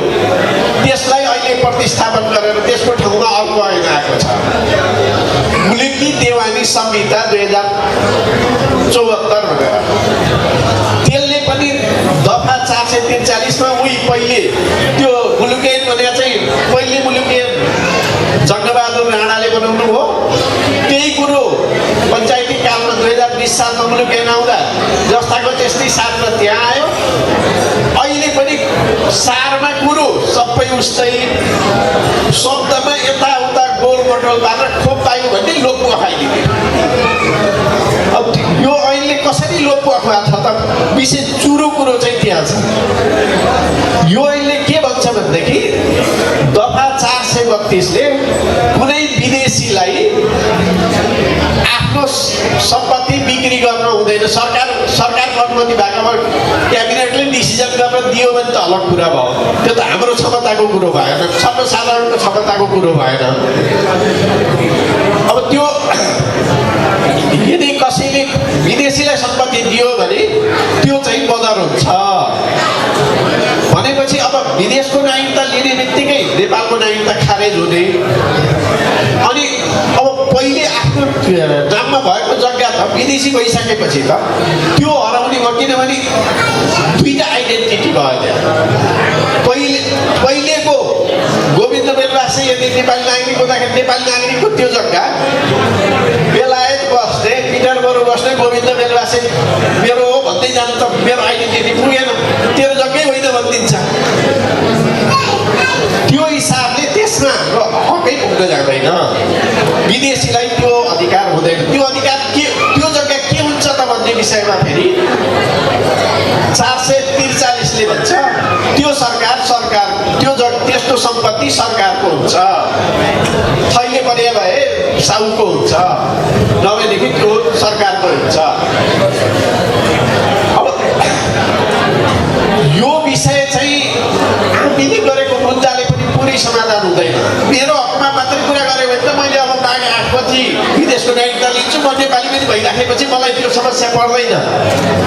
तर जसले 8 माघ भन्दा पहिले लिनुभएको विदेशको नागरिकता लिनुभएको छ, अब कानुन बिचेर लुकीछिपी गर्ने कुराहरू भइराखेका छन् भनेर दुर्घटना पर्खेर बस्ने कुरो फरक हो, त्यो नपर्खिनु राम्रो। तर त्यसमा चाहिँ जसले पहिले लिइसक्नु भएको छ विदेशको नागरिकता, त्यस्तो पहिलो आफ्नो नाममा भएको सम्पत्ति अधिकार हुँदैन। तर सबै गुम्यो त हामी सबै बर्बादै भइहाल्यो त? त्यो पनि होइन, केही त प्राप्त भएको छ। प्राप्त भएको के छ भन्ने कुरो पनि हामीले जान्न आवश्यक छ। प्राप्त चाहिँ के भएको छ भनेदेखि विदेशमा बसिसकेपछि अब हामीले आर्जन गरेको सम्पत्ति नेपालमा गएर किन्नलाई काठमाडौँ उपत्यकाभित्र 2 रोपनी, त्योभन्दा बाहिर 4 रोपनी अथवा 8 कट्ठा त्यो चाहिँ बसोबासको लागि किन्न पाइन्छ भनेर छ। तर किन्न पाइयो भनेर कतिपय साथीहरूले गल्ती के गर्नुभएको छ भने विदेशी पासपोर्ट, विदेशी नागरिकता लिइसकेपछि नेपालको नागरिकता लगेर अनि जग्गा किनेर आफ्नै नाममा राख्नु भएको छ। त्यो जग्गाले वचन गर्दैन है। सबभन्दा बुझ्नुपर्ने र धेरैले गरिराख्नु भएको गल्ती हो भन्ने लाग्छ। यो गल्ती कस्तो हुन्छ भनेदेखि न कसैलाई भन्नु मनमनमा पोलिरहेको छ। यहाँ पक्कै हुनुहुन्छ होला त्यस्तो मनमनमा पोलिराख्नु भएको साथीहरू भन्ने मलाई विश्वास छ। अब यो विषयको निकास के हो त भन्दाखेरि यदि अब किन्नु परेको सम्पत्ति कसैलाई किन्नु छ भने सबभन्दा पहिले यदि विदेशको नागरिकता लिइसक्नु भएको छ भनेदेखि पहिले गएर परराष्ट्र मन्त्रालयमा निवेदन दिनुपर्छ। त्यसपछि उसले एउटा पत्र लेख्छ, त्यसपछि मालपोत कार्यालयमा जानुहोस् र त्यहाँ लाल पूर्जा होइन निलो पूर्जा बनाउनुहोस् त्यो 2 रोपनीसम्मको जग्गामा। त्यसपछि मात्रै हक पुग्छ। त्यो एनआरएनलाई सबै पाइयो, सबै जग्गा किन्न नि पाइन्छ, राख्न नि पाइन्छ, सबै भयो भन्ने कुरो त्यही कुरो हो। यो कुरो नबुझ्दाखेरि धेरै झुक्किनु भएको छ। जे गल्ती भयो त्यो भइसक्यो। तर अब त गाउँठाउँमा पनि भनौँ, एक कान दुई कान गरौँ र यसको समाधानतिर अगाडि बढौँ। हाम्रो एनआरएन साथीहरू लागिराख्नु भएको छ। अब हाम्रो भूपू साथीहरूको पनि त्यहाँ छुट्टै समिति बनाएर न्यायिकता निरन्तरताको लागि सबैले जसरी हुन्छ एउटा कोअर्डिनेट गरेर यस विषयमा होइन।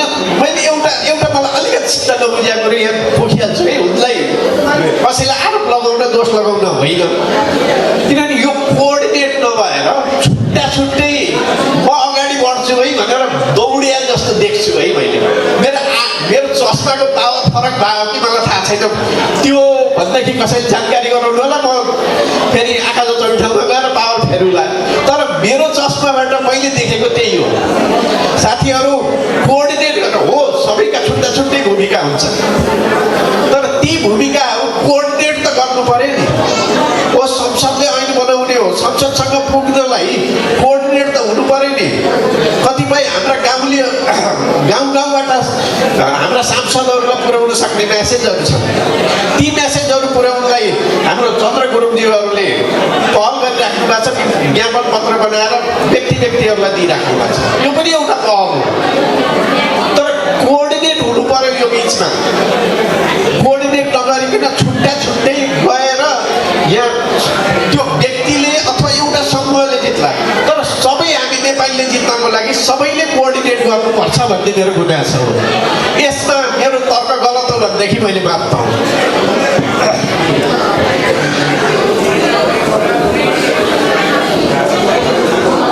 मैले यो एनआरएनलाई निलो र अब जसले पहिले त्यो अघि जग्गा किन्नु भएको छ उहाँहरूले अब निलो बनाउनु भएको छ भने चाहिँ पाएको छ है। त्यसरी विदेशको नागरिकता लिए पनि निलो पूर्जा बनाइएको छ भने पाएको छ, तर विदेशको नागरिकता लिइसकेपछि रातो पासपोर्ट लिएको छ भनेदेखि त्यो पाएको हुँदैन।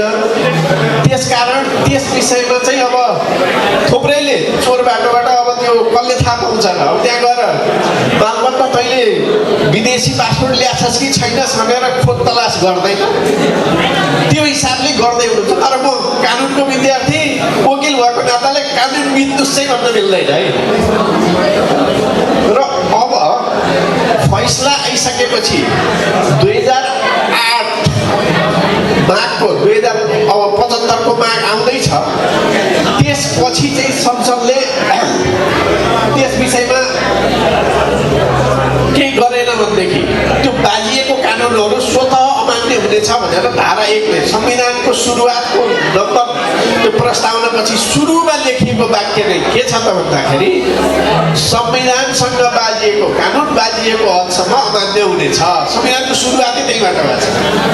त्यसो भएर नागरिकता ऐनको दफा 10 बाजिएको भनेर हामीले जुन सर्वोच्चमा मुद्दा हाल्यौँ त्यसको आधार के हो त भन्दाखेरि हामी त नेपाली हो नि त। नेपाली भनेको नि आधारभूत शक्ति हो।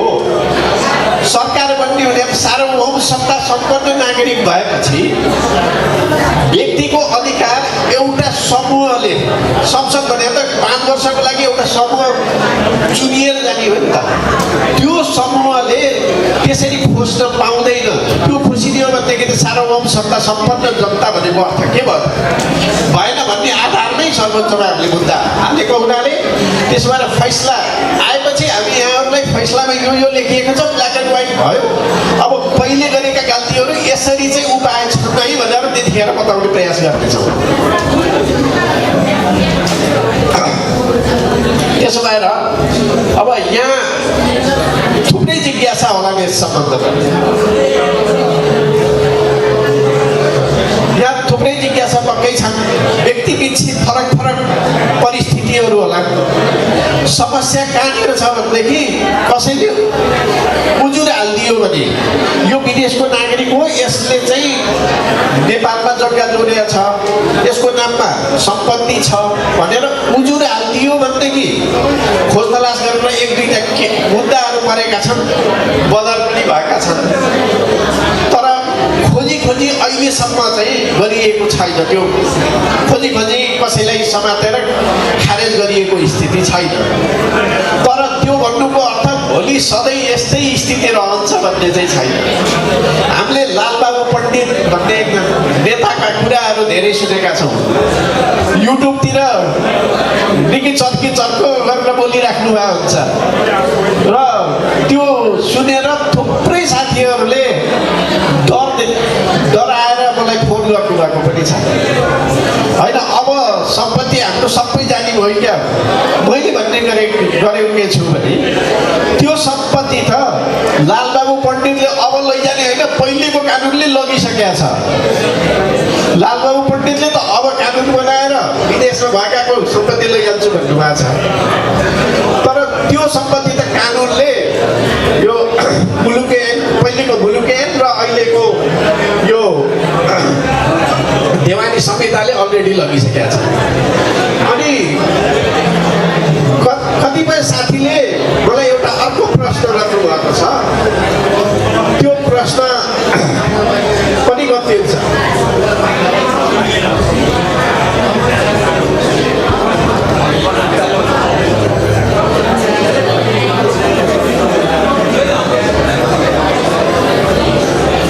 उहाँको प्रश्न हुने गरेको छ, यो नेपाली पासपोर्टै लिएर यहाँ बसेपछि त्यो बस्न पाइन्छ कि पाइन्न? नेपालको सबै घुम्छ कि घुम्दैन त? विदेशको पासपोर्ट विदेशको नागरिकता लिँदा त घुम्ने रहेछ। तर नेपाली पासपोर्टमै बस्दाखेरि विदेशको नागरिकता नलिकन बसेकाले केही गुमाइन्छ कि गुमाइँदैन भन्ने प्रश्नहरू मलाई सोध्ने गरिन्छ। त्यो आम प्रश्न हो भन्ने लाग्छ मलाई पनि। र त्यो विषयमा के छ भनेदेखि सबै केही पनि गुमाइन्न भनौँ भनेदेखि केही त घुम्दो रहेछ। तर सार कुरो चाहिँ ठुलो घुम्दैन। घुम्ने कुरो चाहिँ के छ भने दुईटा प्रमुख देखेको कुरा चाहिँ दुईटा घुम्दो रहेछ। त्यहाँ बसेको भन्नाले आइएलआर लिइसकेपछि, आवासीय भिसा लिइसकेपछि संविधानको धारा 291ले संवैधानिक पदमा जान पाइँदैन भनेको छ। कसैले राजनीति गरेर संवैधानिक पद लिनु छ भनेदेखि त्यो धारा 291ले बाधक गरेको छ। अघि हाम्रो थापाजीले, डाक्टर थापाले प्रस्तुत गर्नुभयो नेपालको अर्थतन्त्रका कुराहरू र सेकेन्ड स्टेज अफ लिबरलाइजेसनको कुराहरू गर्नुभयो। सम्पत्ति ल्याउन लैजान पाउने कुराहरूको पोलिसीका कुरा गर्नुभयो। तर हाम्रो कानुन ठ्याक्कै उल्टो छ। हामी नेपालमा पैसा लैजाउँ, बस्न परेको छ यहाँ, केटाकेटी हुनु परेको छ यहाँ, ल्याउनु परेको छ उताबाट, कहिले लैजानु परेको छ, कहिले ल्याउनु परेको छ, ल्याउनु पर्यो। सरकारले साथ नदिँदैन, राष्ट्र ब्याङ्क ऐनले रोकिदिन्छ। अब पठाउनु पर्यो, फेरि के हो के झन्झट, पठाउन पनि गाह्रै छ। अनि लुकी छिपी यहाँ भने पनि नभने पनि उल्टी त चल्नै परेको छ। सरकारले नारा चाहिँ ब्याङ्कका ठुला कुरा गर्ने, व्यवहारमा हुड्डी गराउने व्यवस्था मिलाउने। अब नीति र नियमले मात्रै त सबै चल्दैन। आखिर हाम्रा त दैनिकी हो चल्ने। जसले जति गरे पनि, जति ठुला कुरा गरे पनि, जति ठुलो नेता भए पनि, जति ठुलो अफिसर भए पनि सबै व्यक्तिका आफ्ना आफ्ना परिस्थितिहरू हुन्छन्, आत्मविकासका कुराहरू हुन्छन्। भनेपछि अब यहाँ भर्खरै एउटा कुनै विद्यार्थीले पिएचडी गर्नुभयो विशेष विषयमा, राम्रो विषयमा, नेपालको लागि एकदम उपयोगी हुन्छ। तर उहाँ नेपालमा गएर काम गर्नको लागि ल ठिकै छ केही छोडौँ त भनेर जानलाई आइएलआर छोडेर गए बल्ल जो ढोकरी दिने रे, त्यो भनेको निजामती सेवा। हाम्रो दूतावासबाट प्रमुख अतिथि हुनुहुन्छ, तपाईँभन्दा बढी उहाँलाई थाहा छ। अझ उहाँ विदेशमा आएको हुनाले अझ बढी चासो राखिराखी पनि ऐन पल्टाएर पनि हेर्नुभयो होला। अब निजामती सेवा ऐनले सरकारी जागिर खान गएर यो आइएलआर छोडेर जानुपर्छ। अब फेरि अर्को विडम्बना चाहिँ कसैले अब ल मैले आइएलआर छोडेर जान्छु भन्यो भने बेलायतमा आइएलआर छोड्ने कानुन छैन। यहाँको प्र्याक्टिसनर ब्यारिस्टर हुनुहुन्छ देवेन्द्र श्रेष्ठ उहाँलाई मैले सोधेँ होइन यो आइएलआर छोड्ने प्रक्रिया के हो भनेर अनि उहाँले भन्नु यो त प्रक्रिया छैन यहाँ त छैन व्यवस्था छोड्न चाहने हो भने 2 वर्ष गएर बाहिर बस्नुहोस् यहाँ नआउनुहोस् आफै क्यान्सल हुन्छ एकातिर छोड्ने व्यवस्था पनि छैन अर्कोतिर त्यो भइसकेदेखि आउन पाउँदैन विदेशीलाई चाहिँ ल्याएर नेपालमा धेरै पैसा दिएर विशेषज्ञहरू झिकाउनु पर्ने बाध्यता हामीले पाइलट साइलटका कता कता कुराहरू भर्खर 1-2 महिनाभित्र पनि सुन्यौँ नि तर हाम्रै विज्ञहरू हाम्रै छोराहरू हाम्रै चेलीबेटीहरू पढेर विज्ञ भएका छन् नेपालमा गएर सेवा गर्न चाह्यो भनेदेखि निजामती सेवा आयोगले ठ्याक्कै बार लगाइदिन्छ त्यो त्रिभुवन विमानस्थलमा हेर है त जागिर गर्न आउनु पाउँदछ आइज घुमेर जा परिवारलाई भेट्ने भए भेटघाट गरेर जा त जागिर गर्ने अधिकार छैन अब त्यो व्यक्ति विकास उसले गर्न त्यहाँ जान्छ कि हराउँछ अब त्यो नीतिमा चाहिँ यो उदारनीतिका दोस्रो चरण अरे तर व्यवहारमा मान्छेले आफ्नो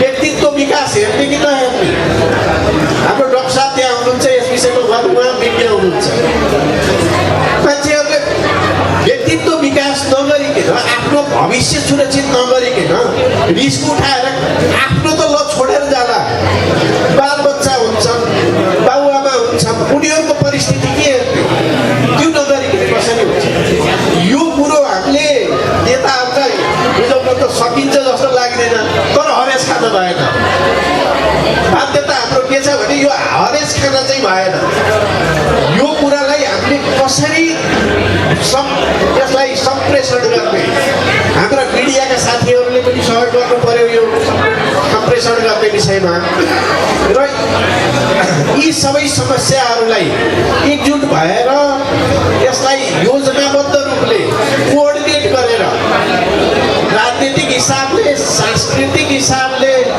र सामाजिक हिसाबले हामीले एकजुट हुने एउटा परिस्थितिहरू सिर्जना गर्नुपर्छ भन्ने मलाई लाग्छ अब व्यक्तिका छुट्टा छुट्टै ऊ पनि होला अब समय घटिसक्यो रमाइलो गर्ने मौका होला अब यस विषयमा प्रश्न उत्तर गरेर अरू जिज्ञासाहरूतिर जाउँ कि अथवा यहाँ बिच मारौँ भन्ने अनुमति माग्दछु मैले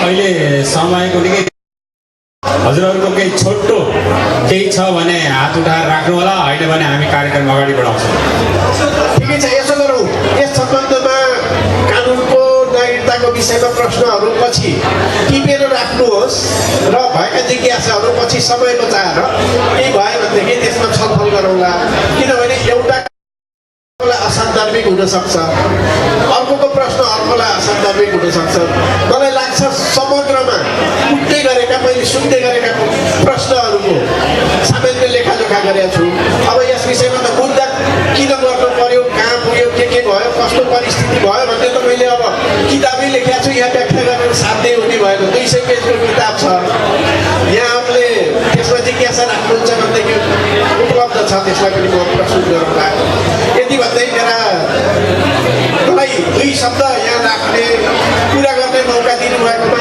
आयोजक साथीहरूलाई धेरै धेरै धन्यवाद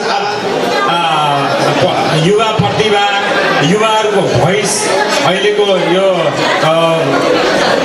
बदलिएको समाजमा के कस्तो हुनसक्छ त्यसलाई पनि सुनेर हामीले केही अझै ग्रहण गर्ने कोसिस गरौँ त्यसैको लागि म यहाँ बोलाउँदैछु युवा प्रतिभा मिस आकाङ्क्षा Gurung youth coordinator INS UT Namaste सबैलाई मेरो नाम आकाङ्क्षा गुरुङ हो and I am the daughter of the late Councillor Gam Bahadur Gurung and I'm currently studying political science at the University of Surrey.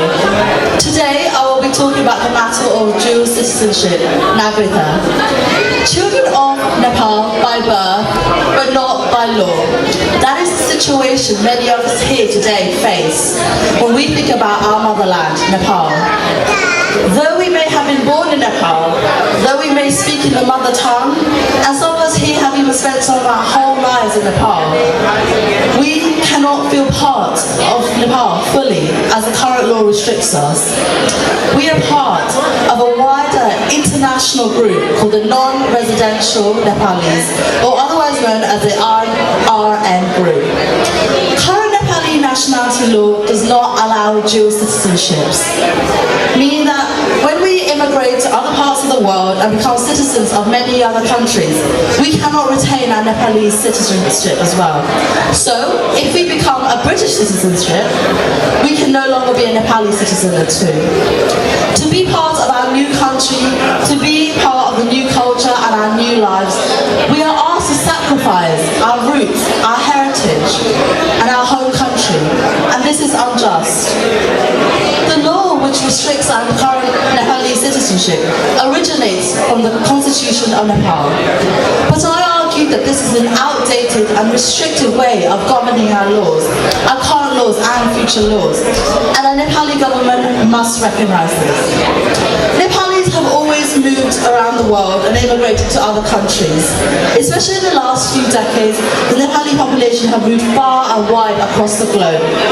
In the UK alone, it is estimated that there are about 62,000 Nepalese-born citizens, as reported in 2016.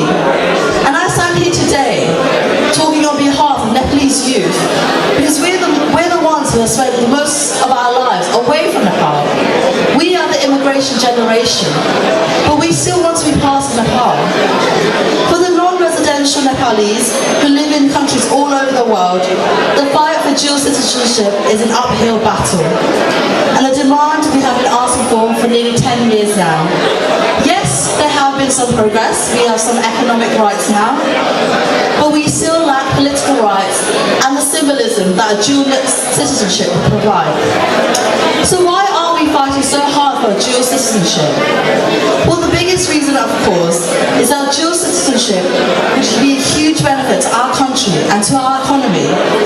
Many of us who move away from Nepal typically move to places like the UK, America, Australia, India, and many other more developed parts of the world. And we are able to gain better education and work for higher incomes. But we never forget about our roots. Research shows that even when we move away from Nepal, we still give back to our country and to our people. While we may leave Nepal, we give back in the form of charity, like tonight, in the form of development projects, and we give money back to our family members back home. For example, in 2007, the non-resident Nepali group sent about $1 billion in remittances. That is more than 10% of Nepal's GDP. So I hope that gives you some perspective on how much investment we can provide to Nepal with dual citizenship.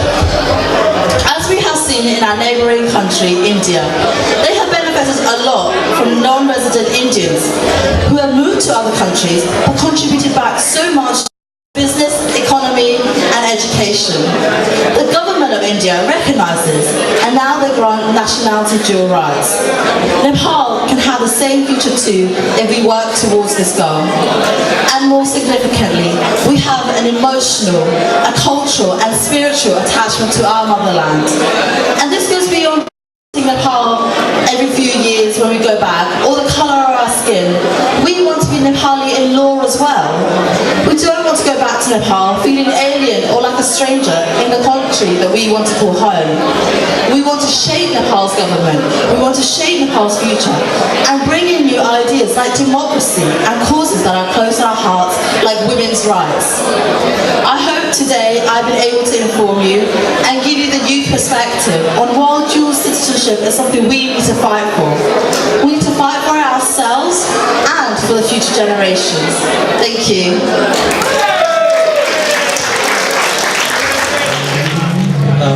And namaste from Sanaf Tamil.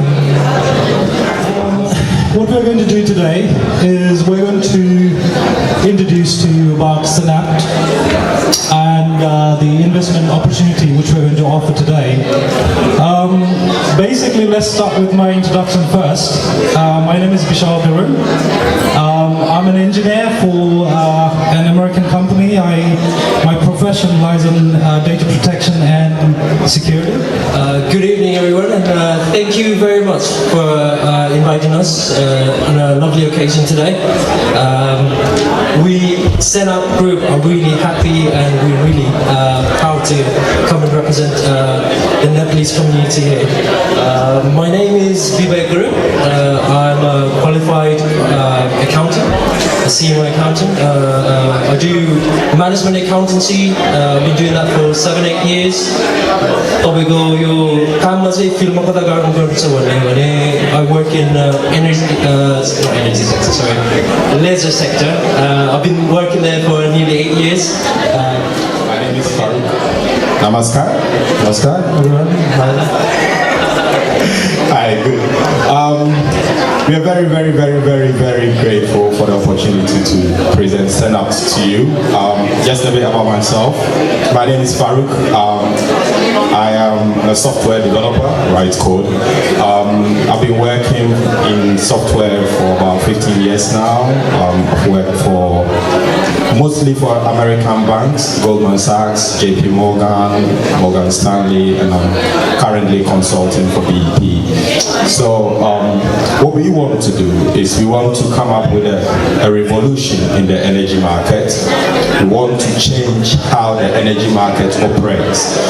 And me, these two guys and our partners, we came up with an idea that we believe that can change the UK energy market and create new opportunities for us. And what we want to do today is to tell you about the idea, the opportunity, and the opportunity that exists for you guys to also participate in what we are trying to come up with. So before I bore you to death, I'll get started. So what's Senapt? Senapt came about whilst I was talking to a friend about some work they're doing about smart meters, and you may have noticed there is a lot of advertisement these days about smart meters, why you should get smart meter from your energy supplier. What is it about? Basically, at the moment, most of us pay direct debit to our energy supplier, and our energy supplier hasn't got a clue how much electricity we use in our house. So they put their hands in the air and think, you pay £70 every month. 1 year later, they think, you haven't paid enough, you pay 80. They haven't got a clue how much electricity you have consumed. And there is no way for them to know without a smart meter. So most of us, we get frustrated because when you start, your energy supplier says, oh, we can give you a deal where you pay only £60. 3 months later, they just change it to £100 because they see that your consumption hasn't got anything to do with 60, it's more like 120. And you get upset, and then you go to the energy market and you look for another supplier. 3 months later, that one comes up and say, actually, you need to pay 80, 90, whatever, and they keep changing it. The reason is because they haven't got any way of knowing how much electricity you have actually consumed without a smart meter. So David Cameron came up in 2010 and went, you know what? We are going to roll out smart meters across the whole UK, and that was in 2010. Fast forward to 2018, everybody is now talking about smart meters. But let's go back a bit. Let's go back to 1998. This is how Google looked like in 1998. It was still a university project. Nobody knew about them. It was being done at Stanford University and someone was playing around with it. It was a good idea. Let's see what was happening in 1998. Anyone remember these things? We used to record music, and you go to your girlfriend's house and you play one of these and you get some music going on. And the good old Nokia 3210, you know, you used to play Snake and all of that. That was in 1998, right? Now, we come to, in 1998, if you wanted to take a picture, you have to carry one of these things. You go to somewhere, you have to buy one, you have to come and put it in your camera, and then you can take a picture. In 2018, all of those things have now been combined into a single device. Now the difference is, if in 1998 someone told you about this going to change the energy, going to change the world, you would probably think they are talking bollocks. But if you invested in Google in 1998, you would be a billionaire today. That's where we are. The energy market is exactly at 1998 today, where nothing works, it's full of frustration, it's full of customers getting angry, it's full of a lot of rip-off. But the technology is at the point where it is about to completely change. So we find the energy market as exactly in that point where if you enter the market today, you end up with a position like Google is. And that's the opportunity we want to present to you. Today, this is Google's market share. They control 90% of the whole internet traffic. Everyone uses Google is actually in the dictionary as a verb, because the people who believed in them in 1998, when it looked like this, when Google looked like this, the people who believed in them included people like Jeff Bezos, all those investors. They put their money into Google at this stage, and this is what they created. So, what we want to say is, we are at the same point in the energy market where the opportunity has just come about. The technology has matured, and we can see a clear path where we and these guys, we can create a technology that will make us the Google of the energy market. If you guys are going to put your faith in us, because we believe when a revolution comes, a lot of the legacy companies, they die. These companies, you don't see them on the high street again, because Google and internet came, and the legacy companies that did not change, they had to go. And these are the guys that have come up. So today you can buy, you watch Netflix, you watch Amazon Prime, you buy everything from Amazon, you listen to music from Amazon. That is what a revolution can bring. And what we want to say is, the energy market is full of people who are really frustrated, people ripping off people, but we believe that with our technology, we can change that market and create a new world where our technology will drive the new energy market with your investment, with your belief. So, today, this is how a smart meter looks like. This is how your meter in your house probably looks like, the one on the left. And we are at the point where people are now beginning to roll out the new meter. Fast forward 5-10 years from now, we will not remember this one on the left. Everyone will be talking about the one on the right. But the one on the right is what we are building our technology on. So if we build our technology on the one on the right, then in 10 years time, we will be the technology that will be controlling the energy market. And there is a revolution going on. Everyone is talking about electric vehicles, Tesla cars, Nissan Leaf. Everyone is talking about low carbon economy. The government is talking about getting rid of, by 2030 or 2040, no petrol car will be on the UK streets. You will be banned from the UK market if you sell a petrol car. What is going to drive all of those revolutions? What is going to drive the electric car?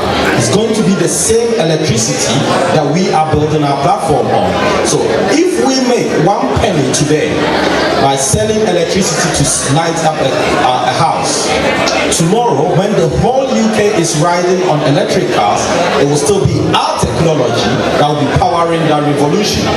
So people talk about Tesla and they talk about how it's grown to become such a big thing. They've got their own drama that goes around it.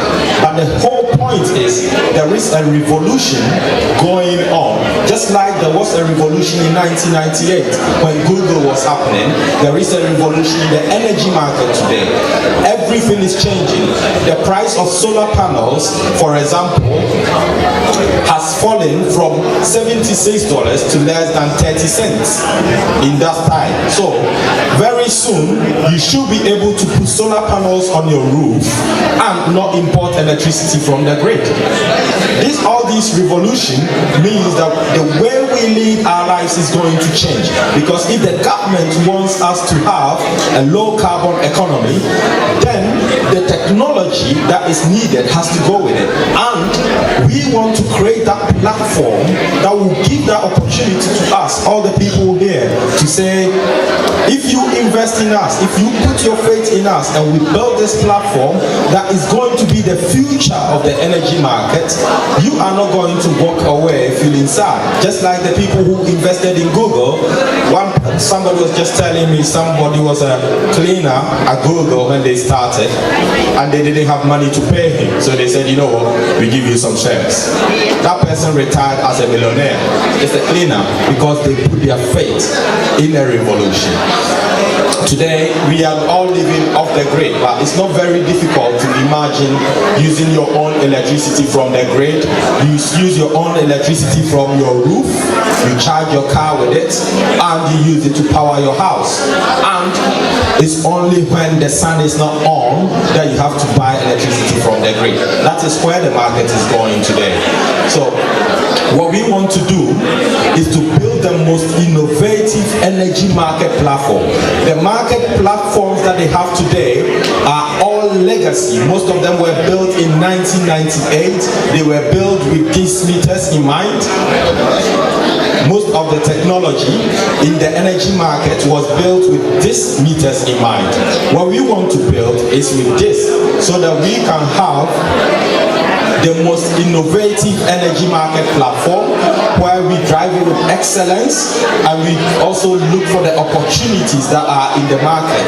So because we are starting from fresh, we can look for whatever opportunity is coming along and tap that opportunity instead of having to pull all our baggage from history to follow us.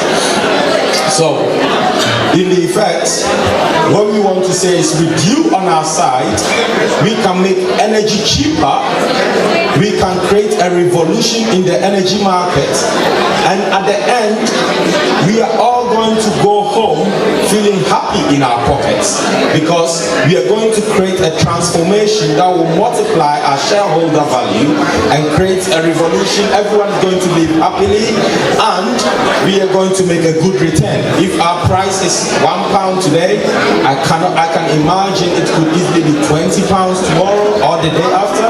You never know, but it's an opportunity, and let's leave this opportunity. Let's create something that is going to change the world, and actually we can. There is no reason why we cannot build this platform. The technology that we need for it is in the market today. We can deliver it today. With your help, with your investment, we should be able to deliver that. So I think I don't want to bore you to death, but what we are saying is, we have a technology out there that will bring about all this revolution that we are looking at, and we are asking you to put your trust in us, put your investment in us, so that we can go out and build this platform for you and for us as well. Thank you very much. Thank you very much, Faruk.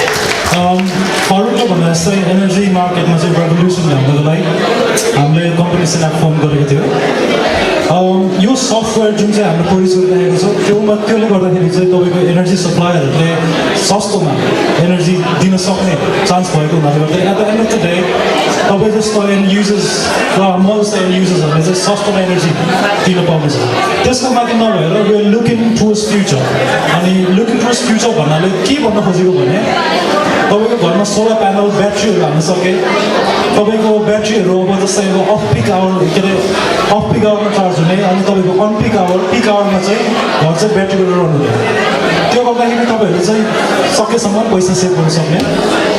अनि त्यसको माथि नभएर जुन चाहिँ यो अहिले revolution जुन चाहिँ आउन आँटिरहेको छ योमा चाहिँ one of the main reason DCC भन्ने डेटा कम्युनिकेसन कम्पनी भन्ने यो चाहिँ युके गभर्मेन्टले चाहिँ 2 बिलियन हालेर फर्म गरेको कम्पनी हो जुनमा चाहिँ तपाईँको यो smart meter roll out by 2020 next year हुँदाखेरि चाहिँ सबैको घरमा स्मार्ट मिटर भएपछि चाहिँ डेटा कम्युनिकेसन सेन्टर चाहिँ त्यो ठाउँमा चाहिँ यिनीहरू चाहिँ सबै डेटाहरू कलेक्ट गरेर एनर्जी कम्पनीहरूलाई पास गर्छ जति बेला चाहिँ कुन चाहिँ हो भने अब अहिले हेरिसक्नु भएको छ होला त्यहाँ 2टा कम्पनीमा चाहिँ अरू 2टा कम्पनी जोइन भइसकेको छ हामी चाहिँ सेटअप चाहिँ we are the third company to actually join DCC get connected to DCC त्यसले गर्दाखेरि चाहिँ what happens in the future is तपाईँको जुनै पनि एनर्जी कम्पनीहरू जो पनि अब डिसिसी युजर हुनुहुन्छ डिसिसीबाट जोइन हुनुहुन्छ त्यो गर्दाखेरि चाहिँ हाम्रो सफ्टवेयरले चाहिँ त्यो चाहिँ सजिलो बनाइदिन सकिन्छ त्यसको माथि नभएर अब हाम्रो software not just for energy companies but it's for any users as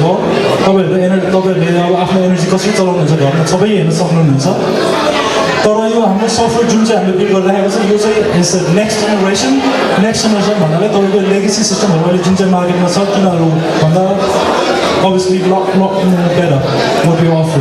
हामीले सस्तो मनी अफर गर्दैछ त्यसकै माथि अब तपाईको जस्तो सानो एनर्जी कम्पनी होस् जस्तो ठुलो एनर्जी कम्पनी होस् we can scale with the size of the company together. त्यही कारण यता सेनअपले भने जस्तै we are trying to make energy एकदम सस्तो सबैको लागि अनि त्यसकै माथि अब अपरेसनल कस्टहरू रिड्युस गरेर एनर्जी कम्पनीहरूले they can operate lot better. अनि त्यसको माथि अब एनर्जी भेहिकलहरू तपाईँहरूलाई थाहै छ होला बाई 2040 डिजल कारहरू प्रोडक्सनहरू ब्यान हुँदैछ तपाईँको लन्डनमा अहिले ब्ल्याक क्याब पनि डिजल गाडी ब्ल्याक क्याबहरू देख्नुहुन्छ सबै हाइब्रिड ब्ल्याक क्याबहरू देख्नुहुन्छ लन्डनमा किनभने चाहिँ गभर्मेन्टले ब्यान अब एप्लाई गर्न सुरु गरिसकेको छ त्यो हुँदाखेरि पछि हाउस होल्डहरूमा सबैको एउटा हाइब्रिड कार कि एउटा इलेक्ट्रिक कार हुन्छ त्यति बेला के हुन्छ भने